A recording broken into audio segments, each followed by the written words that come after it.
స్వచ్ఛమైన నాణ్యమైన గౌదర్పార్ పూజా ఉత్పత్తులు www.gaudarpar.com ద్వారా ఆన్లైన్ లో ఆర్డర్ చేయండి. మీ ఇంటిని దేవాలయంగా మార్చుకోండి. నమస్తే రమగారు. నమస్తే జయ. రమగారు, నాగుల చవితి అందరికీ తెలిసిన విషయమే, కానీ ఇంకొకసారి నాగారాధన భారతదేశంలో అతి పురాతనమైన సంప్రదాయం. నాగులు, గరుడులు, తర్వాత పన్నగులు, ఇట్లా వేరు జాతులు ఉన్నాయని చెప్పుకుంటారు. మనకి పురాణాల్లో చెప్పబడుతుంది. కొంచెం భయంతో కూడిన భక్తి ఉంటుంది కదా రమగారు. ఉంటుంది. సర్పాలంటే భయం. అవి ఎప్పుడు తిరగబడతాయో తెలియదు, కోపగించుకుంటాయి తొందరగా, తప్పు చేసే ఏదైనా అవుతుందేమో అలాంటి భయాలు ఎక్కువ ఉంటాయి. భయాలు ఎక్కువ ఉంటాయి. సర్ప సంబంధమైన భయాలు, అనుమానాలు ఎక్కువ ఉంటాయి. మనకి జాతకాలు చూసేటప్పుడు కూడా నాగదోషం ఉంది, నాగదోషం ఉందని, కేతువులో నీచంలో ఉన్నాడు, ఉచ్చంలో ఉన్నాడు, కేతువు వల్ల ఇదవుతుంది, సుబ్రహ్మణ్య ఆరాధన చేయండి, నాగారాధన చేయండి, నాగశిలలను స్థాపించండి, ఏమంటారంటే దాన్ని నాగప్రతిష్ఠ చేయండి అని చెప్తారు. నాగారాధన ఎందుకు చేస్తారు? ప్రధానంగా సంతానం కోసం చేస్తారు. అయితే నాగులు ప్రధానంగా రైతులకి బంధువులుగా ఉంటారు. పొలం పనులు చేసే వాళ్ళకి ఏంటంటే పొలాల్లో వచ్చేటువంటి రకరకాల ఈ ఎలుకలు, ముంగీసలు లాంటి వాటితో సమస్యలు ఉంటాయి. ఎలుకలతో చాలా ప్రాబ్లం ఉంటుంది పొలాల్లో. అలాంటప్పుడు ఏం చేస్తారంటే ఆ ఎలుకలకి శత్రువైనటువంటి, ఎలుకల్ని ఆహారంగా భుజించగలిగేటువంటి పాములని ఆరాధించటం. అవును, సంవత్సరంలో ఒక్కరోజు. ఇదే కాకుండా మనం సుబ్బరాయ షష్ఠి ఒకటి చేసుకుంటాం, సుబ్రహ్మణ్య ఆరాధనే అది నాగారాధన. తర్వాత నాగ పంచమి శ్రావణంలో ఒకసారి చేస్తాం. సంవత్సరంలో 3 సార్లు చేస్తాం. ఒక్కసారైనా పాములకు పెట్టాలని భావిస్తారు. పాముకి పాలు పోయటం. సర్పం నిజంగా పాలు తాగుతుందో లేదో మనకు తెలీదు. రోజు పాలు పోస్తే పాములు తాగుతాయన్నమాట కూడా మనకు తెలియదు. కథల్లో వింటూ ఉంటాం, సినిమాలో కూడా చూస్తాం. పాలు పోస్తుంటే పాము తాగేసేయటం, పళ్ళెల్లో పెడితే పాలు తాగి వెళ్ళిపోయింది అని. అవైతే సైంటిఫిక్గా ఏమీ ప్రూవ్ అయినవే కాదు. ఇప్పుడు మనం చేస్తున్నది నిజమై ఉండకపోవచ్చు కూడా. మన నమ్మకం. ఒక జాతి మనుషులు ఉండేవాళ్ళు, నాగజాతి వాళ్ళు, ఇలాంటి పొలాల రక్షణ అది చేసేవాళ్ళు. ఈ సంతానం కలగని వాళ్ళకి వాళ్ళు ఏదైనా చేసేవాళ్ళేమో బహుశా, అలాంటిది ఏదైనా ఉండుంటుంది. కాకపోతే ఈ కొన్ని వేల సంవత్సరాల నుంచి ఈ సాంప్రదాయం నాగారాధన, సర్పారాధన మనకు ఉండిపోయింది, వచ్చేసింది. ఏం చేస్తాము? నాగుల చవితి రోజున పొద్దున్నే తలస్నానం చేసేసి, ఎలాగూ కార్తీకమంతా నెత్తి మీద నీళ్లు పోసుకుంటాం. నూనె రాసుకుని స్నానం చేయటం, నెత్తి మీద నీళ్ళే పోసుకుంటాం. అవును, ఇప్పుడు మనకు అవకాశం ఉంది కాబట్టి షాంపూ పెట్టి రుద్దేసుకుంటాం, మరి పిచ్చి పిచ్చిగా లేకుండా జుట్టు. అయితే స్నానం చేయటం, చిమ్మిరి చలిమిడి చేసుకోవటం. నాగులకి పెట్టవలసింది ప్రధానంగా ఏంటంటే బియ్యపిండితో చేసేటువంటి చలిమిడి, తర్వాత నువ్వులతోటి చేసేటువంటి చిమ్మిరి, ఈ 2 చేసుకుంటారు. అంత చలిమిడి, ఇంత చిమ్మిరి చేసుకోవటం. కాసిన అరటిపళ్ళు తీసుకుంటారు, కాసిన పాలు పట్టుకెళ్తారు. కొంతమంది పుట్ట దగ్గర, అంటే ఇది పాలు పోయటం అనగానే సర్పాలు ఎక్కడ ఉంటాయి? సహజంగా పుట్టల్లో ఉంటాయి. పుట్టలో పాలు పోయటం అనేదే విధానంగా మనకు కనపడుతుంది. ఆ పుట్టలు లేవు సమీపంలో. దేవాలయాల్లో ఉన్నటువంటి నాగప్రతిష్టల దగ్గర పాలు పోయటం కూడా కనిపిస్తుంది. ఇళ్లలోనే పుట్టను చేసుకుని పుట్టలో పాలు పోసే విధానం ఇంకొన్ని చోట్ల కనిపిస్తుంది. ఏది కుదిరితే అది. మన ఇళ్లలో ఏ సాంప్రదాయం ఉంటే ఆ సాంప్రదాయం. మనకు అలవాటు లేదు, ఇప్పుడు కొత్తగా చేయాలనుకుంటుంటే ముందుగా ఇంట్లో పెద్దవాళ్ళ దగ్గర పర్మిషన్ తీసుకోండి. ఓకే, చేసుకోనా అని. ఎవరైనా చుట్టుపక్కల వాళ్ళు చేస్తున్నారు, మీకు కూడా అదేదో చేయాలని ఉంది, పెద్దవాళ్ళు, భర్త, అత్తగారు వీళ్ళు ఒప్పుకుంటే మీ ఇళ్లలో లేని కొత్త సాంప్రదాయానికి తెర తీయద్దు, ఒప్పుకుంటే వెళ్ళండి. ఈజీ ఏంటంటే మనం దేవాలయానికి వెళ్ళి నాగులు ఉంటాయి కదా, నాగప్రతిష్టలు, అక్కడ పాలు పోసుకోవచ్చు. అంత పెద్ద తప్పేం లేదు, ఆ పని చేయొచ్చు. పుట్టలో పాలు పోయటం అనేది సంప్రదాయబద్ధంగా కొన్ని ఇళ్లలో వస్తుంది, ఆచారం, ఆనుచానంగా వచ్చేవే అవి. అయితే ఈ పట్టుకెళ్ళిన చిమ్మిరి చలిమిడి 2 పట్టుకెళ్తాం. అరటిపళ్ళు, కొంచెం బియ్యపిండి కూడా పట్టుకెళ్తాం. ఏం చేస్తారంటే పాలతోటి ఈ చలిమిడి చేత్తో తీసుకోవడం, అది నలుపుతూ ఈ పాలతోటి దాన్ని పోస్తారు లోపలికి. చిమ్మిరినంతే, చలిమిడినంతే, అరటిపళ్ళు కూడా వేస్తారు, బియ్యపిండి కూడా వేస్తారు. నూకలు పోస్తాం, రూకలు ఇస్తావా, నూకలు వేస్తాం, రూకలు ఇస్తావా, పాలు పోస్తాం, పాపడిని ఇస్తావా అని ఇట్లా ఒక పాటలాగా చదువుతారు.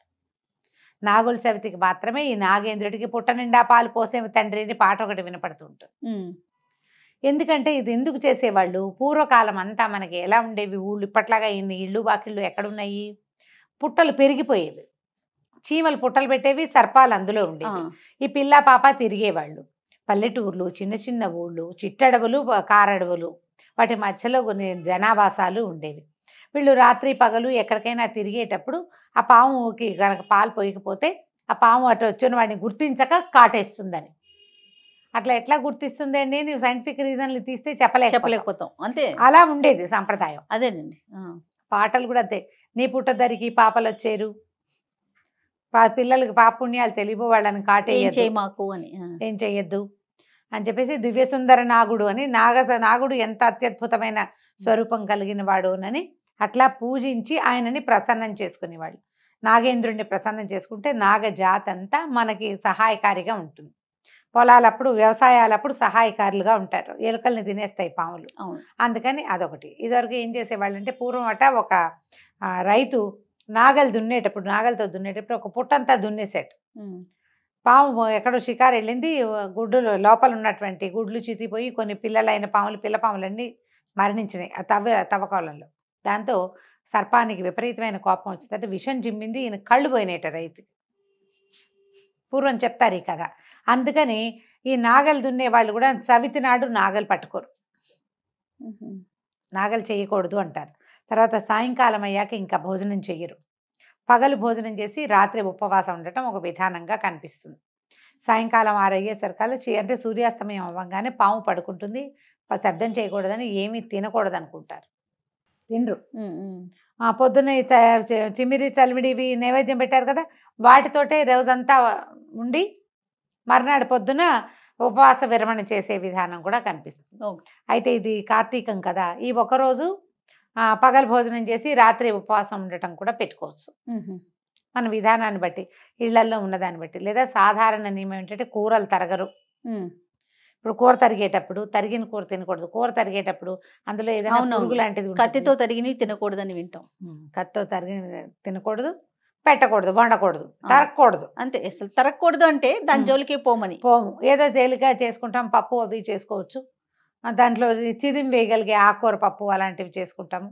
ఏ శనగలో ఉంటే వాటిని కూర చేసుకుని సాతాళించుకుని తినేవాళ్ళు పద్ధతి అంతే. అది ఈ విధానంగా మనం సర్పారాధన చేసుకోవచ్చు. సుబ్రహ్మణ్య స్వామి అష్టకం చదువుకోవటం, సుబ్రహ్మణ్య భుజంగ ప్రయాతము అలాంటివి చదువుకోవటం, నాగులకు సంబంధించినటువంటి ప్రత్యేకమైన శ్లోకాలు కొన్ని ఉన్నాయి.